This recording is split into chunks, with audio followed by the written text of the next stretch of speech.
There is a giant standing in front of you. It doesn't stand 9 feet tall.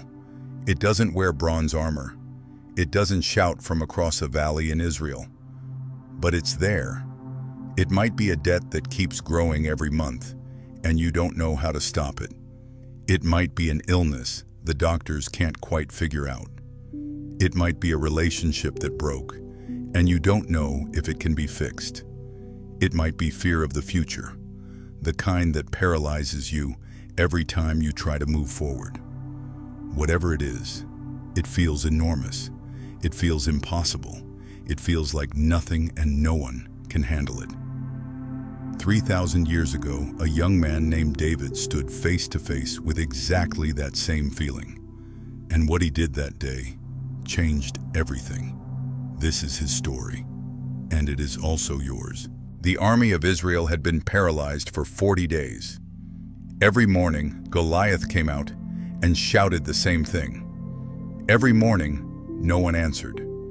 Every morning, the fear grew a little bigger and the faith a little smaller. 40 days is a long time to hear that there is no way out.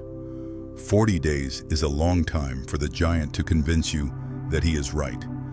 And that is exactly what your giant does too. He doesn't always attack. Sometimes he just talks. Every day, the same voice, the same message. You can't. There is no way out. This is too big for you. And the longer you listen, the more you believe it. But then David arrived, a young man who had come to bring food to his brothers. No armor, no battle experience, without anyone having chosen him for this. And he heard the giant, and something in him could not stay silent. The first thing that happened when David said he wanted to face Goliath was that no one took him seriously. His older brother scolded him, called him arrogant, told him to go back to watching the sheep. King Saul told him he was too young, that Goliath had been a soldier his entire life, that there was no comparison. How many times has that happened to you? When you finally decide to stand up to your giant, the first resistance doesn't come from the giant.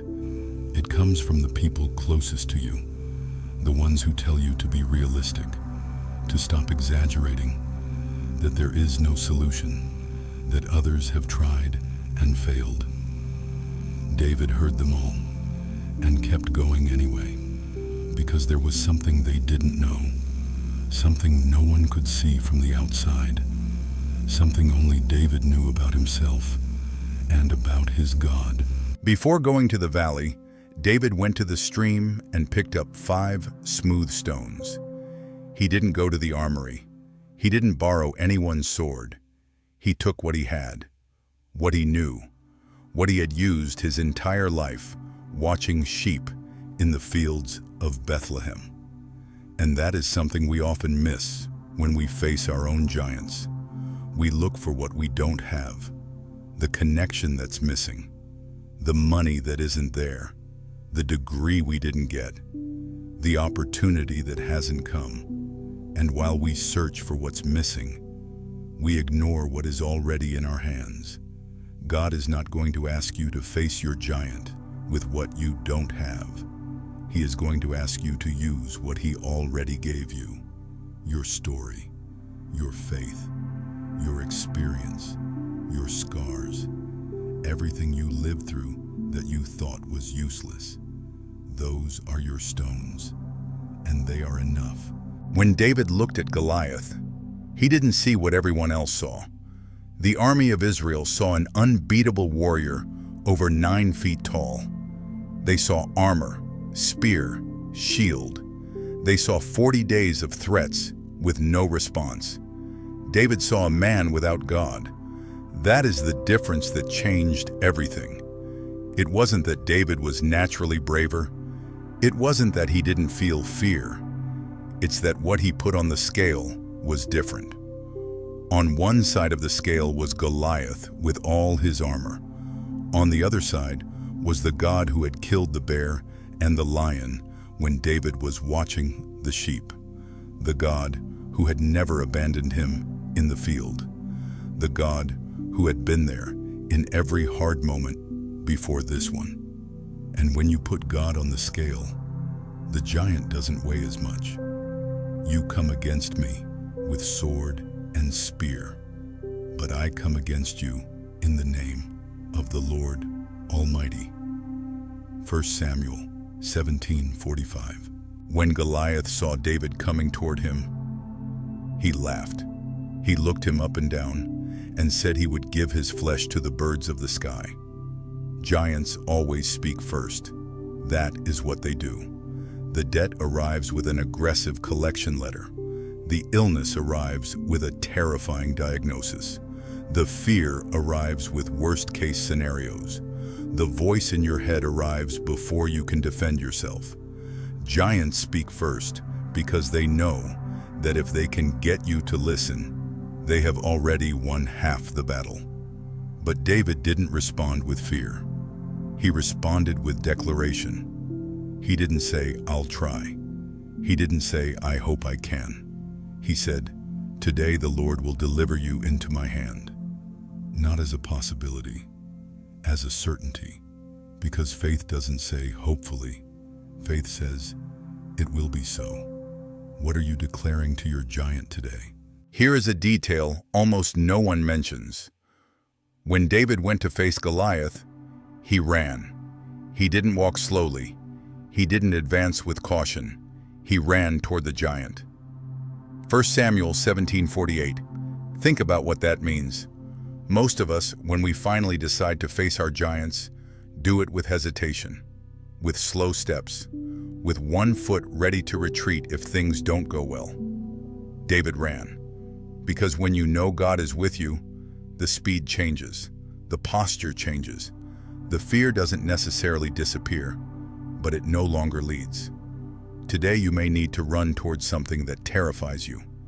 A difficult conversation, a decision you have been avoiding, a step of faith that feels too big.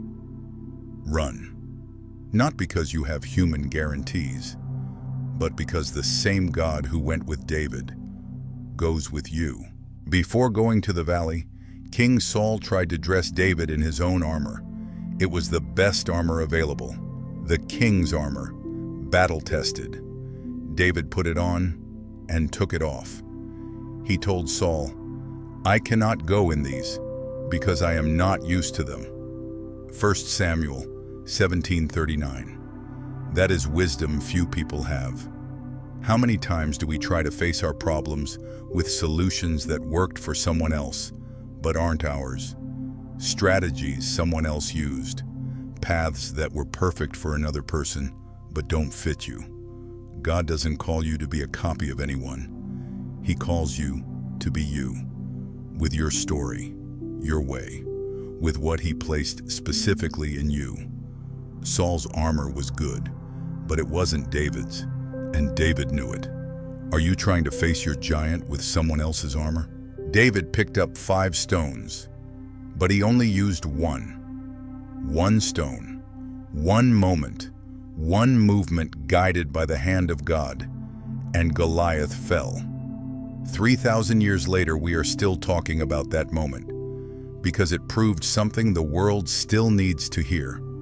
You don't need everything figured out to move forward. You don't need the complete plan. You don't need all the pieces in place. Sometimes you just need one stone, one step, one decision made in faith, one conversation that changes everything, one prayer that opens what seemed closed, one decision that seems small but brings down what has been standing for years. God specializes in doing much with little, in using the ordinary to accomplish the extraordinary, in taking a stone from the stream and changing history with it. What is your stone today? When the stone left David's sling, the outcome was already decided. Not in that moment, from before. From the moment David chose to trust God in the field with the sheep. From the moment he didn't run from the bear or the lion. From the moment he built a real faith in the small moments no one was watching. The valley of Elah was not where David became brave. It was where what had already been built in secret was revealed. Your giant's days are numbered too, not because you are powerful, but because the God who goes with you has never lost a battle, not once, in all of history.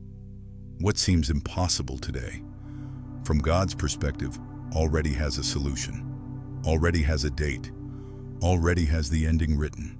You just have to keep moving forward, keep believing, keep putting a stone in the sling, even while the giant is still standing, because he is about to fall.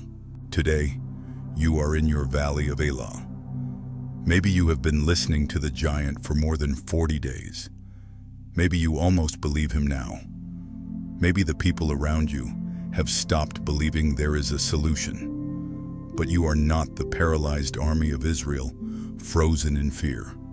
You are David, not because you are perfect, not because you have everything figured out, but because you have the same thing he had, a God who goes ahead, who knows the valley, who has already seen the ending. Pick up your stone, the one you already have, the one God placed in your hands before you ever arrived here.